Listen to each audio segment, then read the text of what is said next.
Osmin Umaña, él es neurólogo, doctorado en medicina por la Universidad de El Salvador, con medicina interna en el Hospital Nacional San Juan de Dios de San Miguel, a través de la Universidad de El Salvador, la especialidad de neurología en el Instituto Salvadoreño del Seguro Social.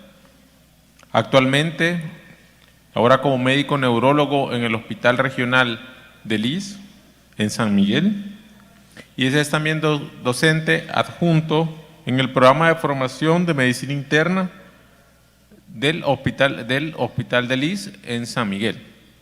A la vez es miembro de la Asociación de Ciencias Neurológicas. Dejo con ustedes al doctor Osmin para que nos hable sobre parálisis facial periférica.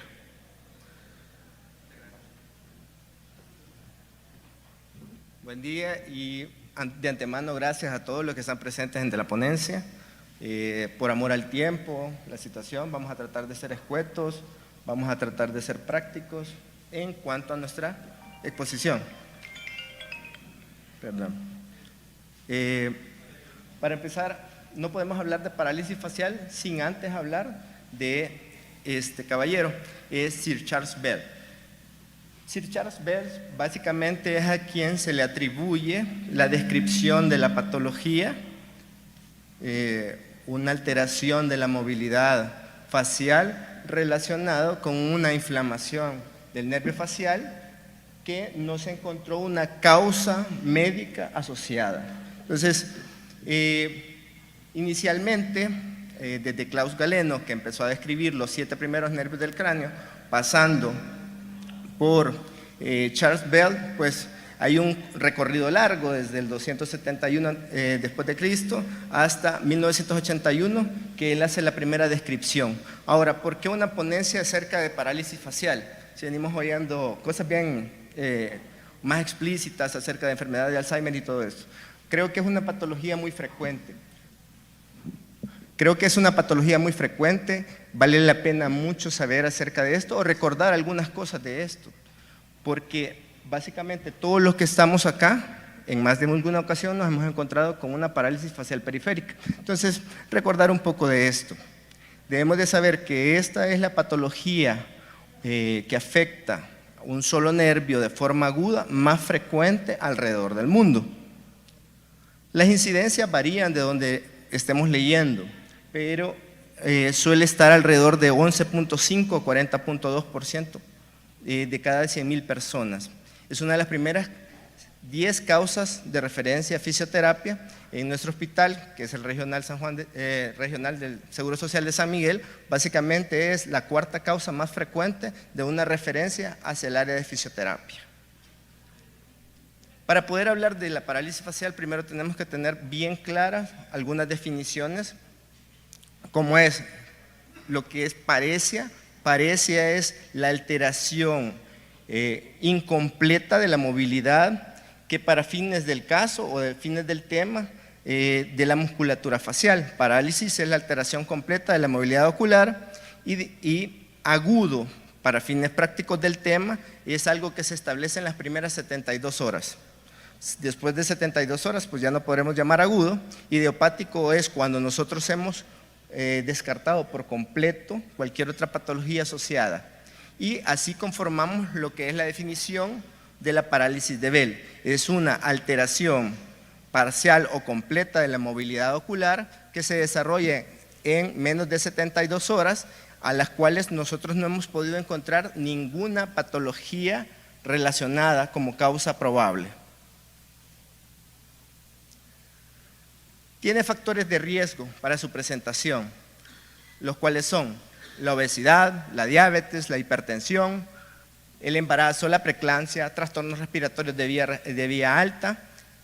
Entonces, si observamos, todas son patologías o que alteran el vaso nervorum o que son más proclives a realizar una respuesta inflamatoria.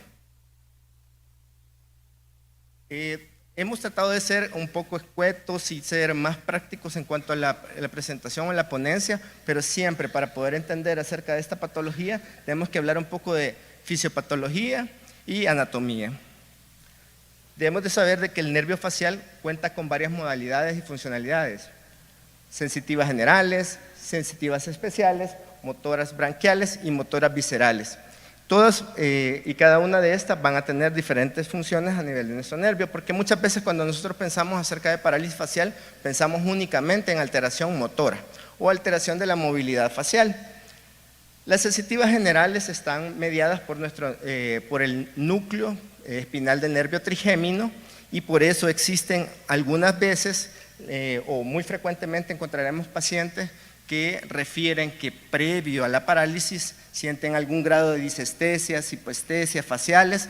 Existen teorías en las cuales hay una activación cruzada por la presencia del nervio espinal del trigémino, el cual nos puede desencadenar estos síntomas que el paciente llega diciendo que antes de presentar la parálisis sintió el adormecimiento del hemirrostro, o una historia frecuente es alteraciones sensitivas en la región retroauricular, ya que de esto se va a encargar la parte sensitiva general de nuestro nervio facial, de la percepción sensitiva de la región retroauricular y de la región posterior de la mitad de nuestro conducto auditivo externo. En cuanto a las sensitivas especiales, como todos sabemos, se encarga de percibir el sabor de los 2/3 anteriores de la hemilengua de forma ipsilateral. Esto va a estar mediado por el núcleo solitario en su porción gustatoria rostral, o sea, en la parte más arriba de nuestro núcleo. Las motoras eferentes branquiales se van a encargar de los músculos propios de la expresión facial, y las motoras viscerales eferentes parasimpáticas se van a encargar de la inervación de las glándulas lagrimales, nasales y salivales. Por eso, básicamente, cuando escuchamos a un paciente hablar acerca de la parálisis facial o acerca de su caso de parálisis facial, podría estarnos refiriendo que presentó alteraciones sensitivas iniciales, alteraciones auriculares posteriores, sensación de cuerpo extraño en el ojo afectado, alteraciones sensitivas en su hemilengua y posteriormente presentó alteración de la movilidad ocular. Entonces esa es la historia normal, la historia natural de una parálisis de Bell o una parálisis facial periférica, frecuentemente por afección de todas estas fibras que conforman nuestro nervio facial.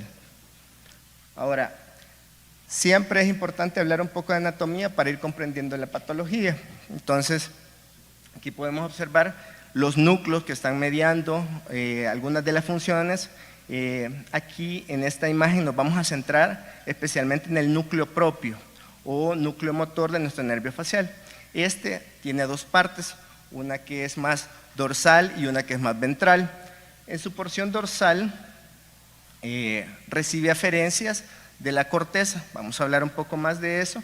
En esta lámina, el inicio de la movilidad ocular se da en la corteza motora primaria, a nivel de la tercera circunvolución del área motora primaria. Por aquí discurren las fibras que se van a encargar de la inervación hasta llegar a nuestro núcleo motor. Las fibras reciben aferencias de forma bilateral de las dos áreas motoras primarias, derecha e izquierda. Es así para ambos núcleos, y eso tendrá que ver un poco al momento de discriminar cuando se trata de una parálisis facial supranuclear o infranuclear o nuclear.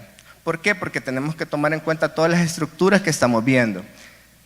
Es importante observar que nuestras fibras del núcleo motor propio del nervio facial discurren de forma dorsal, giran alrededor del nervio abducen o sexto nervio y luego emergen en la unión bulboprotuberancial. Eso es importante porque cuando nosotros sospechamos lesiones que no son periféricas, muy probablemente van a estar relacionadas con otros síntomas por las estructuras relacionadas de nuestro tallo cerebral. Al emerger en la unión bulboprotuberancial, el nervio realiza un ascenso para poderse introducir en el conducto auditivo interno. Aquí podemos observar que nuestro nervio vestíbulo coclear o el octavo está coloreado en verde y nuestro nervio facial ven amarillo. Ingresa al conducto auditivo interno, y eso es importante para la fisiopatología de la parálisis facial. es una relación muy estrecha entre los nervios acompañantes y nuestras estructuras. Aquí podemos encontrar el vestíbulo, la ventana oval, la ventana redonda y esto que es el conducto auditivo interno, que es dividido en dos partes por nuestra cresta falciforme. Aquí se introducirá el nervio facial acompañado del nervio vestibular superior e inferior y nuestro nervio coclear, que básicamente conforman el octavo nervio. En este orificio, que es el orificio antero superior o facial, se introducirá en una relación muy estrecha con sus paredes. En cuanto a parálisis facial o idiopático, parálisis facial de Bell, no existe aún un consenso de causa específica. Existen muchas teorías o hipótesis en las cuales se ha encontrado que podría estar relacionado a infección por virus, pero no hay nada claro aún, ¿ya? Entonces, sí sabemos que existe una inflamación o un proceso inflamatorio con su edema relacionado que causa lesión del nervio por compresión por la relación estrecha acerca del conducto auditivo interno. Ahora, hablamos un poco del nervio, hablamos de cómo discurre, cómo ingresa a través del conducto auditivo interno. Y vamos a hablar un poco de sus ramas para ir comprendiendo todos los síntomas que puede presentar el paciente y así poder detectar cuando se trata de una parálisis facial periférica y cuando se trata de una parálisis facial supranuclear o nuclear, ¿ya? Muy bien. Nuestro nervio ingresa a través del conducto auditivo interno en el segmento meatal, aquí no se desprende ninguna rama, llegan hacia el soma que va a estar en nuestro ganglio geniculado y aquí se desprende la primera porción o la primera rama de nuestro nervio facial, que es el nervio superficial petroso mayor. Este nervio encuentra su relevo en el ganglio esfenopalatino y de este van a surgir los nervios que se van a encargar de dar el estímulo para las glándulas lacrimales y nasales. Entonces, el paciente probablemente con afección por parálisis facial periférica presentará anhidrosis lacrimal, sensación de cuerpo extraño y alteración de los sabores también, porque mucho del sabor se inicia con el olfato. Al tener alteraciones en la secreción de moco a nivel de las glándulas nasales, podemos tener un poquito de alteración en cuanto a los sabores. Después nuestro nervio realiza un ángulo en su segmento horizontal y va a originar su segunda rama, que es la rama del estapedio o la rama del estribo. Esta rama es importante porque se encarga de modular los sonidos de alta frecuencia. Y si usted es un poco acucioso en preguntarle al paciente, le pregunta y le dice, ¿tiene problemas con los ruidos fuertes? Y claro, la respuesta va a ser sí, si es completa la parálisis por alteración de este nervio, del estapedio, que se encarga de regular las frecuencias altas de los sonidos. Continúa en su segmento mastoide y aquí se da la cuerda del tímpano, que es donde discurren las fibras sensitivas especiales que se encargarán de llevar los sabores de 2/3 anteriores de la lengua y la inervación de las glándulas salivales sublinguales y submaxilares. Posteriormente, emerge a través del foramen estilomastoideo para darnos la rama auricular posterior que se encarga de las sensaciones o es sensitiva general, se va a encargar de las sensaciones dolorosas, térmicas, de la región posteroauricular y las ramas motoras propiamente dichas, que se van a encargar de la expresión facial. ¿Para qué nos sirve hablar de todas estas ramas? Para ir tratando de localizar dónde estaría nuestra afección, dependiendo de la historia clínica que nos presenta el paciente. Por ejemplo, si ya tengo claro que no es una alteración no se trata de una alteración nuclear ni supranuclear y trato de hacer una localización en una parálisis periférica, podemos hacer la localización en base a las características de nuestro nervio. Ejemplo, si la lesión fuera preganglionar, todas las modalidades de las que hemos hablado y todas las funciones de este nervio se encontrarían alteradas. tendríamos anhidrosis, alteración en la producción de moco, saliva, alteración de sabores, además de lo que es más claro, que es la alteración de la movilidad facial. Si la lesión fuera postganglionar, en este ejemplo 2, tendríamos a un paciente que tiene sí alteraciones de la sensibilidad especial del gusto, alteraciones de la movilidad facial, pero probablemente no tendría anhidrosis porque la lesión estaría inferior a esa rama, ¿ya? Muy bien. Si la lesión fuera en su porción más externa al momento de salir a través del foramen estilomastoideo, básicamente vamos a tener un paciente que solo tiene alteraciones motoras, no tendrá alteraciones gustativas, no tendrá anhidrosis, no tendrá alteraciones sensitivas de la región posauricular. ¿Y para qué me puede servir a mí en mi práctica diaria esto, doctor? Pues como ya dijimos, parte de la fisiopatología es la inflamación que se da a través del conducto auditivo interno, ¿ya? Cuando nosotros observamos lesiones más distales, pues nos hacen pensar que pueden ser otras causas y no tanto parálisis de Bell, porque como dijimos inicialmente, la parálisis de Bell descarta toda patología médica como causa probable, ¿sí? Muy bien. Como esta clase he tratado de que sea un poco más práctica, vamos a ver algunos ejemplos de pacientes que hemos visto. Cuento con su aceptación para mostrar los videos, así que no hay problema. Este es un paciente que fue evaluado en la emergencia, diabético, hipertenso, 52 años. Con todos estos factores de riesgo, los médicos de la emergencia, pues siempre existe alguna duda si será una parálisis facial o será una parálisis de origen central. Facial, pero por los antecedentes que él tiene, que es diabético, hipertenso, entonces se le dejó el TAC. Entonces, por eso se lo envía a usted para que me viera a ver si hay alguna lesión o algo. Gracias, doctor. Vuelva a cerrar los ojitos, por favor.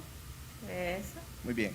Aquí Gracias, la médico que lo presenta hace énfasis en el cierre ocular, porque es un punto importante para poder hacer la diferencia entre parálisis facial, periférica y central. Y podemos observar que no se da una apertura ocular completa. Otros puntos importantes a simple inspección es el borramiento del surco nasogeniano, la desviación de los rasgos hacia el lado derecho, que es su lado fuerte, su lado dominante. Por haber parece del lado izquierdo, pues se van a ir hacia ese lado, una apertura incompleta de la boca, borramiento de los rasgos en sí de la región frontal. Y sí, esto es una parálisis facial periférica. Otro ejemplo, un paciente evaluado en el área también de la emergencia, se presentan siempre los pacientes con parálisis y pues si existe alguna duda, pues se habla y siempre llego a evaluarlos. Entonces, es un paciente que se presenta con 2 días de evolución, de notar alteraciones en la movilidad ocular. A diferencia del paciente anterior, podemos observar que este paciente no tiene cierre ocular, entonces probablemente su afección sea mayor. Y esto es importante y vamos a tratar de hacer énfasis más adelante, la protección ocular. Creo que a veces se nos olvida pensar de que el paciente que no es capaz de ocluir por completo su párpado puede desarrollar úlceras corneales, que es una complicación de la parálisis facial, además de la sensación, el dolor que le puede generar esta falta de lubricación en su párpado. En este paciente también podemos observar que hace signo de Bell, hace una excursión de la pupila hacia la región superior y externa, hay borramiento del surco nasogeniano y pues también es una parálisis de Bell. Entonces, ¿todo lo que vamos a ver aquí es parálisis de Bell? Pues no, existen banderas rojas para no pensar que es una parálisis de Bell, ¿sí? Las parálisis de Bell tienen esas banderas rojas que son la progresión lenta. Por eso era importante al inicio definir lo que era agudo y lo que se podía considerar parálisis de Bell. Si yo tengo un paciente que tiene una progresión de más de 72 horas, que se ha ido progresando en una semana tal vez, pues es una bandera roja para que usted investigue otra causa y probablemente no sea una parálisis de Bell, ¿sí? Signos locales de alarma, evaluamos siempre el oído al evaluar las parálisis faciales. Recuerden que por la cercanía de la estructura nunca debemos dejar afuera la evaluación del oído. Si nosotros encontramos vesículas, eritema y que nos dé alguna pista para pensar en un síndrome de Ramsay-Hunt, siempre tenemos que evaluar el oído. Las otitis medias agudas pueden ser otra causa frecuente de parálisis facial, no de Bell. Y si ha sido una progresión demasiado lenta, debemos realizar un buen examen físico, evaluar la presencia de masas, de ganglios, porque probablemente estemos frente a una patología compresiva, si es de muy larga data la evolución. Afección de otros signos neurológicos, que es importante tomar en cuenta las estructuras que viajan con nuestro nervio facial. Si ustedes recuerdan, en nuestro tallo cerebral, el punto de corte es el sexto nervio craneal. Yo tengo un paciente con parálisis facial de características periféricas, porque ya son las fibras que discurren después del núcleo, y afección del sexto, probablemente lo que estamos viendo es una parálisis facial nuclear por las estructuras adyacentes. O tenemos alteraciones motoras acompañantes a esta parálisis facial de características periféricas.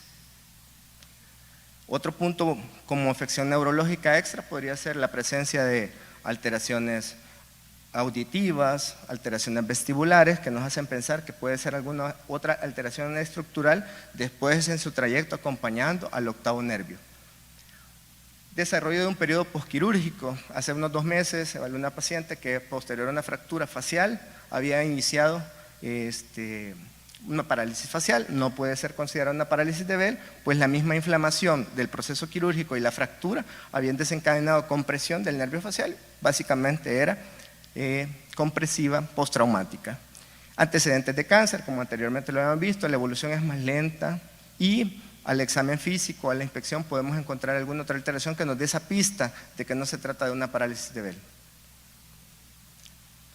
Esta lámina es importante para poder diferenciar, que creo que lo más importante o lo que nos han enseñado siempre en la carrera es tratar de diferenciar cuando se trata de un evento cerebrovascular y cuando se trata de una parálisis facial, ¿verdad? Entonces, como inicialmente decíamos, nuestro nervio motor del facial o propio del nervio facial presenta 2 partes, una región más dorsal y una región más ventral. La región dorsal estará inervada o recibirá fibras de activación cortical de forma bilateral. Esta parte dorsal del núcleo se encarga de los movimientos faciales del cuadrante superior. Por ende, si yo tengo una lesión, como por ejemplo un evento cerebrovascular que me altera la activación cortical, como tengo fibras contralaterales que se encargan de producir los movimientos, no tendré afección de la parte superior. Y es lo que siempre nos han dicho. La diferencia es entre eventos cerebrovasculares y parálisis facial es la afección del cuadrante superior. Pero ahora sabemos por qué. Básicamente es porque tiene inervación de forma bilateral. Entonces siempre habrá compensación de la corteza del otro lado, mientras que en los pacientes con parálisis facial periférica, si la lesión ya es posterior al núcleo, tendremos afección de cuadrante superior e inferior. ¿Sí? Muy bien. Ahora vamos a ver otros casos de parálisis faciales que no son del todo parálisis faciales periféricas o que son otras patologías. Es una paciente de la emergencia evaluada con alteraciones sensitivas de ambos miembros superiores, distales y con parálisis facial. Entonces, de entrada a la inspección podemos ver que el paciente tiene un poco borrados sus rasgos y que no hay una apertura bucal adecuada. Cierre sus ojos. Entonces se le empiezan a pedir maniobras, se le pide que cierren los ojos, Frunza la nariz. se le pide que frunza la nariz, no es capaz de hacerlo, se pide que sonría, tampoco es capaz de hacerlo y no sé si notaron que hace signo de Bell de forma bilateral. Entonces, ante la sospecha, pues alteraciones sensitivas, no motoras completas, se sospechaba un síndrome de Guillain-Barré y pues sí, era un síndrome de Guillain-Barré. Y con respecto a eso, ¿Tantos qué? hice esta revisión, aquí podemos ver una revisión del 2023 en el cual es una revisión de datos de todos los pacientes que se han presentado con parálisis facial, evaluando Cochrane, PubMed, Medline, y la patología predominante causante de parálisis facial bilateral es autoinmune y pues Guillain-Barré a la cabeza. Entonces, cuando vemos un paciente con parálisis facial bilateral, que sí es raro ver, pues nunca será descabellado pensar que puede tratarse de un paciente con un síndrome de Guillain-Barré. Otra causa frecuente es el CIDP o una polirradiculoneuropatía desmielinizante crónica. Es una, por así decirlo, un familiar del Guillain-Barré que también puede causar parálisis facial bilaterales. Otro paciente, para tratar de seguir viendo pacientes, es un paciente con un cuadro agudo, 6 horas de evolución de presentar alteraciones motoras discretas, miembro superior, y alteraciones en cuanto a la expresión facial. Podemos ver que en la inspección en su cuadrante superior no tiene afección, hay cierre ocular completo y los rasgos o el surco nasogeniano izquierdo está perdido, no hay una apertura bucal adecuada y tiene un poquito de disartria de tipo labial por la misma afección. Es un paciente con un evento. Ahora, ya revisamos algunas características clínicas, vimos un poco de fisiopatología, vimos un poco de anatomía, las características de la parálisis y debemos de saber cómo se evalúa la severidad. Anteriormente utilizábamos una escala que se llama House-Bragman, creo que algunos ya las hemos escuchado. La escala de House-Bragman salió en 1986 y pues tenía muchas alteraciones en cuanto a si yo la paso y usted la pasa después, probablemente no nos salga igual nuestro House-Bragman. Al igual, había muchos espacios entre estos. Hoy por hoy ya no se utiliza House-Bragman y lo que utilizamos es la escala de gradación facial de Sunnybrock. Esto es un poco más específico, tiende a dejar menos espacios libres y en cuanto a operadores, básicamente tienden a ser muy similares. Esta consta de 3 partes: la simetría en reposo, la evaluación del movimiento voluntario y la presencia de complicaciones de la parálisis facial como es la sincinencia. Entonces, lo primero que hacemos es evaluar la simetría en cuanto a los movimientos voluntarios y se va graduando hasta un total de 100 puntos porque lo multiplicamos por 4 y a estos 100 puntos le vamos a restar todo lo que nos dé la simetría en reposo anómalo y lo vamos a restar también la presencia de complicaciones. Para la interpretación, porque pues es una clase rápida, no podemos enfocarnos tanto en eso. Básicamente 100 puntos es normal y 0 puntos es una parálisis completa. Aquí al lado derecho tenemos la escala de House-Bragman para poder evidenciar a qué se correlaciona en cuanto a House-Bragman la escala de Sunnybrock. Ahora, tratamientos. Pues tratamientos para parálisis facial, hemos escuchado bastantes, pero aquí traigo lo que tiene demostración científica. Uso de esteroides, que es lo que tiene más base científica, idealmente debería desencadenarse en las primeras 72 horas de la afección. ¿Cuánto, doctor? Existen más teoría acerca del uso de prednisona de 50 a 60 miligramos. Hay incluso unos nuevos estudios en los cuales se ha dado hasta 100 miligramos y ha demostrado ser superior. Sin embargo, no hay tanta evidencia para dosis mayores, solo para 50 y 60 miligramos de prednisona. ¿Y en qué nos va a ayudar? En la recuperación completa o incompleta de este paciente. Aquí podemos observar que en esta revisión de Cochrane se tomaron pacientes a los cuales no se les había dado esteroides y pacientes que sí se les había dado esteroides. Entonces, recuperaciones incompletas mayores en los pacientes que no se les ha dado esteroides. La calidad de la evidencia es alta y entonces es una recomendación muy adecuada la utilización de esteroides en las primeras 72 horas que tenga una parálisis facial. ¿En qué otras cosas nos puede ayudar? En las complicaciones, como por ejemplo la presencia de sincinesias de este paciente, no tanto para las alteraciones estéticas, la ligera asimetría que puede existir como secuela para este paciente. Efectos adversos, claro, siempre tendremos más o será mayor en el uso de corticoides versus placebo o no utilización de esteroides para los pacientes. Ahora, anteriormente, recuerdo mi formación como médico internista, parálisis facial, aciclovir. Entonces, pero ya existen revisiones. Esta revisión es del 2019 y la última actualización es de 2024, de este año, acerca de no existe demostración científica relevante acerca de si yo agrego antivirales a este paciente, va a recibir alguna mejoría. ¿Ya? Se hicieron pruebas en pacientes a los cuales solo le dábamos esteroides como su tratamiento de base, contra pacientes que les damos esteroides más antivirales y no existe una verdadera evidencia de que esto les haya ayudado. Sí tenemos más efectos adversos. Entonces, no existe evidencia clara del uso de antivirales para los pacientes con parálisis facial. Fisioterapia, que es otro punto importante que utilizamos mucho. Pues en la revisión acerca de esta ponencia, pues revisó Crane, estaba revisando esta clínica que es de fisioterapia o rehabilitación. Esto es como hay a favor de la rehabilitación, hay mucha evidencia en contra de la rehabilitación, no está muy claro. Y como conclusión, en la mayoría de estudios dice que se deben seguir corriendo estudios para evidenciar si existe diferencia verdadera entre los pacientes a los cuales les damos fisioterapia o a los pacientes que no les damos fisioterapia. ¿Por qué? Porque el pronóstico de estos pacientes es muy similar, inclusive a los pacientes que les damos esteroide o no.